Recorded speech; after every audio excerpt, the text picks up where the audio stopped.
লকডাউনের সময়টায় থমকে গিয়েছিল পুরো বিশ্ব।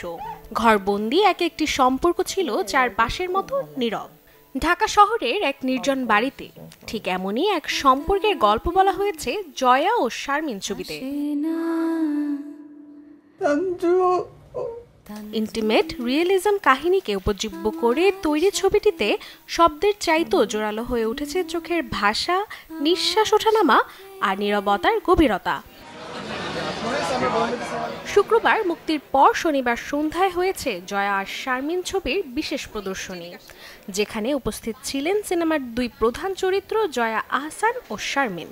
আমরা সবাই ভাবছিলাম যে আমরা আর্টিস্ট হিসেবে ব্লক হয়ে যাচ্ছি, আমরা কাজ করতে পারছিলাম না। তো যখন পিকলু ভাই বললেন যে আমাদের সবার আমরা একটা কাজ করতে চাই, আবার শুরু করতে চাই, একটু একটু করে করতে চাই, সেই আর্টিস্টিক প্র্যাকটিসটা আসলে রাখবার জন্যই আমরা প্রথমত ডিসিশন নিয়ে ছবিটা করবো, ফিল্মটা করব, এবং খুবই লিমিটেডভাবে। তো লিমিটেডভাবে যে বিষয়টা লিমিটেড থাকেনি, পরে অনেক বড় আকার হয়ে গেছে, যার জন্য আপনারা দেখতে পাচ্ছেন যে আজকের এই ফুল লেন্থ ফিচার ফিল্ম। আমি বলবো যে প্রত্যেকটি মুহূর্ত আমি এখানে যা ঘটেছে ওটা আমি এক্সপিরিয়েন্স করেছি।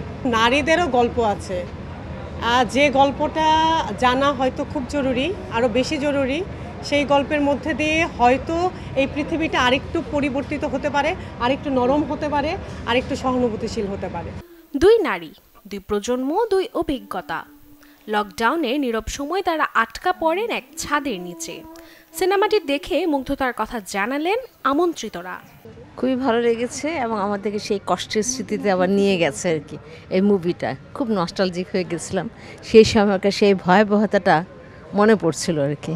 আমার ভালো লেগেছে, ছবি আমার ভালোই লাগে, ভালো লেগেছে। It was brilliant acting and I think খুব ন্যাচারাল ছিল, লাইক কোভিডের টাইমে what we really went through same জিনিসগুলো ফিল করেছি। সারা পৃথিবী যখন মানে সাফার করছে, বাংলাদেশ একটা ছোট্ট একটা ঘরের মধ্যে পুরো ব্যাপারটাকে রিপ্রেজেন্ট করা, যে করোনাকালীন সময়টা, এটা দলিল চিত্র হয়ে থাকতে পারে।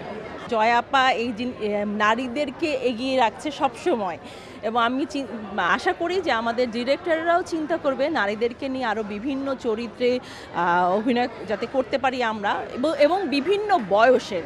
আমরা তখন কত কঠিন একটা দিন পার করে এসেছি, আর কত রকম রেস্ট্রিক্টেড ছিল কথা বলা, ঘরের ভিতরে নিজেরাও কথা বলা, দূরে ডিস্টেন্স মেনটেন করতাম। ভয়, সাহস, বন্ধুত্ব আর হারানোর বেদনার গল্পে নির্মিত জয়া আর শারমিন তুলে ধরেছে মানবিক সম্পর্কের শুকনো টানাপোড়েন। রাশিকা হোসেন, চ্যানেল 24, ঢাকা।